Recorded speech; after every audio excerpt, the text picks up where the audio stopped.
Good morning, students. So now we're going to talk about certain threats of biodiversity. So we should conserve biodiversity, but unfortunately there are some threat which has been done by us. We have given the threats to biodiversity.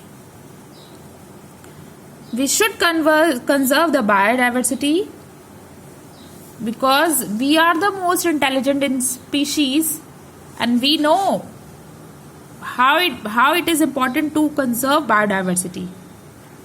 But now we are putting the biodiversity in nature.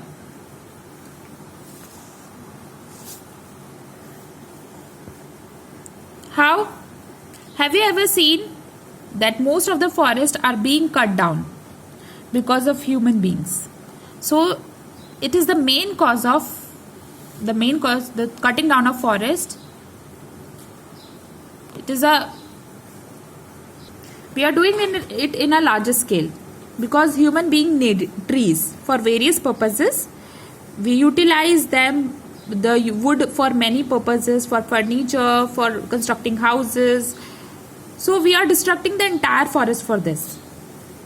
We are just putting our industry. Sometimes we also want to cut down the forest for many other needs. Okay, for various purposes, for industries, for factories, for food items. So there are many uses, I know, but for doing this we are just threatening our forest. So this cutting out of forest on a large scale is really bad. It is sad. Then it is bad. I know because conserving forest is very, very important for us. But now for fulfilling our needs, we are just cutting down the forest. And that has become a threat to biodiversity. So this cutting down of forest on a very large scale is known as deforestation. So deforestation is one of the most important causes which threaten the biodiversity. Because for this we are actually ending up by directly cutting down the trees, so it is affecting the plants and our environment also, because in that forest there are a lot of animals. The forest is their habitat. So by doing deforestation we are actually harming the animals also. So how we can protect the various plants and animals also? So let us talk about deforestation in detail. So what is deforestation? The name says deforestation. De means something which is opposite of forestation. Forestation means development of forest. Cutting down of forest is called deforestation. So it is permanently destruction and conversion of forest area for other purpose. And what could be the purposes? So the purposes could be the establishment of industries, factories for various purposes. It could also be for utilizing the land for construction. Okay, for making agricultural farming, for development of a residential area, because the population is also increasing, so the demand of people need more food, more shelter, so the needs of the people also increases. So because of this, what is happening is the cutting of forest out, and when the forest is cutting down, it is called deforestation. And this deforestation in turn has many harmful effects which are indirectly harming us. So if we talk about India, in India it is supposed to be now what it should have, now what it is. There is a lot of difference in between. So if you see, this area covered the forest and this is non-forest area. This is how it was. In this case, it is almost 30% of land covered with forest, and this was the situation in the beginning of 20th century. 30% of the land area was covered by the forest. Now after within 100 years, what happens? Instead of forest increasing, in spite of increasing it, but now what happens? Unfortunately, by the end of 20th century, it is reduced to 19%. That means, and 19% reducing means it 32, it reduces to 19%. Now 19% become less. So and it is, if it is keep on reducing in this manner, so after some time there will be no plants left on the earth, and when there is no plant left on the earth, it is obvious that no other plant and animal would not be survive, because animals also depend on plant directly or indirectly. So if plant don't exist, nothing will be exist. So this tells us how serious the problem is, how serious the deforestation is, and it is gradually taking place. The number of plants are continuously reducing. Now forget about the condition of India. If you look at the forest policy, there is a policy which tells what should be the area that should be covered by forest for the benefit of our environment. So as per this national forest policy, it seems that 33% forest cover should be present for the plain areas, and for the hilly areas where you have a lot of states like Himachal Pradesh and all, Kashmir and all, there you have more of hilly areas. For these kind of hilly areas, what should be the amount of forest covered? It should be 67%. Forest cover should be 33% for plain area and for hilly area. And you will see that the forest covered become 30% in the beginning of 20th century, but it is now 19% has become reduced. And by the end of 20th century, it become reduced now. It is not meeting the requirement of national forest policy also, and that number is continuously decreasing, and this is disastrous. So it is suggested by national forest policy that instead of reducing, we have to increasing the number of plants in our area. Okay, so now let us look at the causes of deforestation. What causes forest to get for dump? So I said that human beings are the major causes, one of the major causes. Their activities is the one of the major causes for this is because of overpopulation. Because if the population is increasing rapidly, the demand the demands of the people also increases. So earlier, if you have 3 people, just an example, that means 3 people need food, shelter, building, everything. Okay. But when the number 3 is increased to 10, demands also increase. Okay, so you need more crop, more cloth, more shelter, more everything more. Okay, so as the population increases, the demand increases, and a lot of products are obtained from plants for making furniture, for fertilizers, for agriculture, everything. A lot of dependency is there on plant, okay, on forest. Next is agriculture. Again, due to overpopulation, the food requirement increases, and we want to produce more crop. So in order to increase the crop productivity, we need to have more agricultural land, and as a result, we are cleaning the forest to convert the land into an agricultural land. Human settlements. The increasing number of people, they need houses. So they want a residential apartment. So they cut down the trees and developing them into a residential area. Making furniture. Again, people are increasing. They want furniture also. So these furnitures like chairs, tables, beds, all these things have been, they are all made up of wood. So you need wood, and it is coming from forest. Fuel. Wood also act as a fuel, and fuel is required for cooking. So that is also dependent on forest. Forest fires. The forest fire could be the another cause. Sometimes what happens, and what the data says is that sometimes what happens, thousands of trees are lost due to forest fire. Now these forest fire happens mostly due to the extreme warm and milder winter, when the temperature become more high, when it become extremely hot, and when the winter are not very cold. And so in both the cases there are chances of forest fire.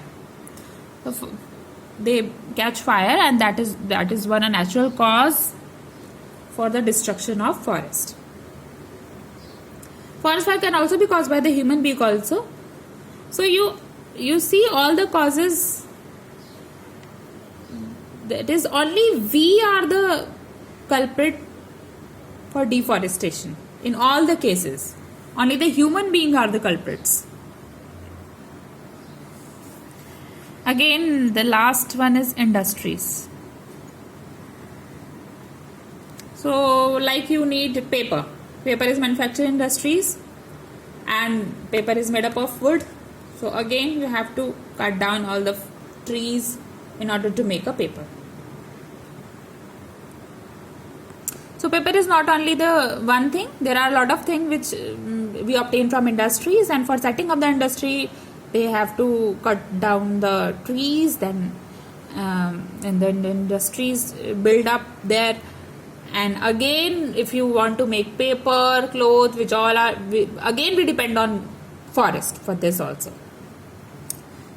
So these are the causes of deforestation where it is seen clearly that the human being is culprit. Now what are the harmful effects of deforestation? How should we try to compensate? What are the harmful effects? First is loss of species. Now what happens is, when we cut down the forest on a larger scale, so you are actually finishing the one complete forest, and there are a lot of animals, lot of birds, lot of insects which are living in that forest. So when you cut down the forest, you are actually snatching away their habitat from all those animals. So those animals lose their habitat, they do not have food, they do not have shelter, so they lost their life. Then they are not able to survive. Sometimes it also happens that some species in that particular forest or that particular environment, for example, if you have heard of the Panchmari National Park, so there you have seen some species which only live there only, like the giant squirrel. Very exclusively find an insect, or you can see a squirrel. Those squirrel are found only that area, and they use that place in order to live. So if we just cut that particular area, then this species become extinct. So this species become lost because they lost their habitat. Soil erosion. When trees are present, the trees roots hold the soil, so soil erosion could not be happen. But when we start cutting down the trees, so we are loosening the soil.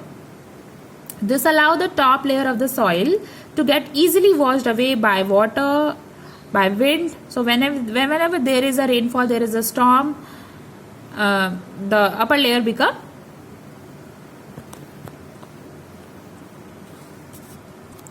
carried away by water or wind. Okay, it is carried away easily, and the top layer or the fertility of the soil is lost because the humus is present on the top layer on. Okay, so the top layer become washed away, so there is no fertility in the soil, and when there is no fertility, what is going to happen? Your fertile land which had fertility is going to get converted into hard rocks, and these rocks for a period of time result in the formation of deserts. So leads to desertification. If the plant is not present in the soil loses its humus and it leads to desertification. So deforestation leads to desertification. Increase CO2. So when we cut the plants, so when we have lesser number of plants and we don't have plant, so there is nobody to take in CO2. Therefore, the concentration of CO2 increases in an environment, and we know that CO2 is a greenhouse gas. That means this CO2 absorbs infrared radiation and does help to increase the temperature of Earth. Now, if CO2 increases too much, then the temperature of Earth also increases too much. Correct? So, that is one disadvantage of CO2. This will result in global warming also. That is, the average temperature of Earth quickly increases and gradually it reaches to such extent which is not good for any plant and animal, even for human being also. So too much increase of CO2 leads to pollution. It will lead to pollution factor.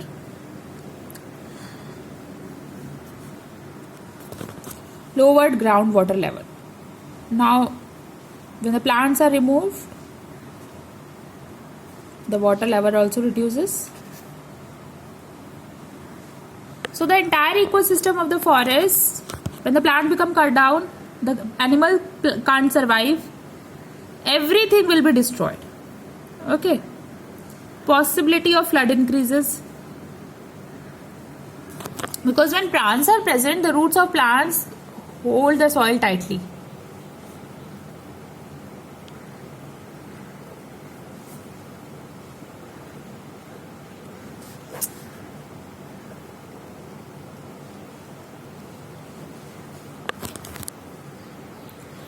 Possibility of flood increases.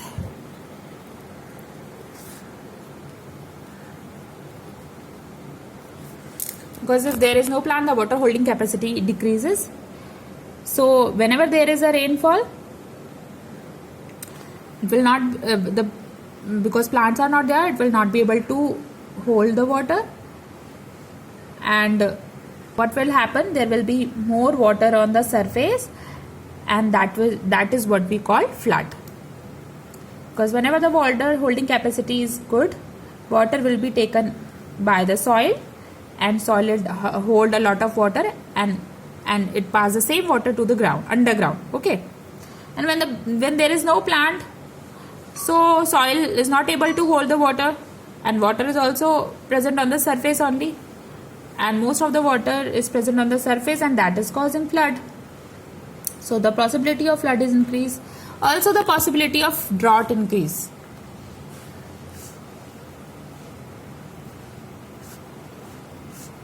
Drought is lack of water. Lack of rainfall basically. Drought means lack of rainfall or less rainfall, you can say. So on one side it increases the flood possibility because water holding capacity of soil is become decreased, and in that case, which is called flood, which also causes destruction. And when there is a lack of rainfall, because of when the carbon dioxide concentration increases, when the number of plant decreases, so number of plants reduces. So what will happen? The concentration of CO2 increased, and when the concentration of CO2 increase, then the greenhouse effect increases, and when greenhouse effect is increases, and then the average temperature of the earth also increases, and when the average earth temperature increases, the earth is actually getting warmer, therefore the chance of rainfall is become decreases. So that is one way to think of it. And the another way is they undergo transpiration also, means they lose some water in atmosphere, so they add moisture in the atmosphere, they add moisture to the atmosphere. So when there are more plant, the moisture in the when there is less plant, the moisture is also decreasing. Okay, that means the presence of water vapor is in the atmosphere decreases. That means the clouds are less, and when you have lesser cloud, then what will happen? You have lesser rainfall. What is cloud? Cloud is actually a water vapor. Okay, and when this water vapor is due to the moisture, because of the moisture present in the atmosphere. So there is nobody contributing to the moisture, and the amount of moisture is decreases, the amount of cloud is being decreases, and therefore amount of rainfall is also being decreases. So that raises the chances of decreasing the rainfall also. Drought increases, the chances of drought increases. So why we are learning this entire lesson? Because conserving the plant is very, very, very important for all of us. Now in next video we will learn some protected areas in India. Okay, Claire? Okay, students? Thank you.